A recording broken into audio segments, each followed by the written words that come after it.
Good morning, Rod Heath. This is our 1S Botryder that we will be conducting your testing on with your chromium chunks.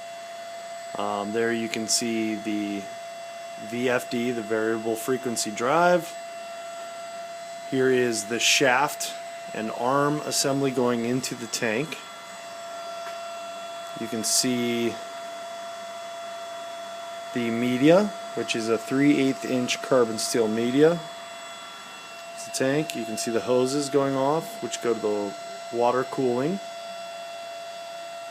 And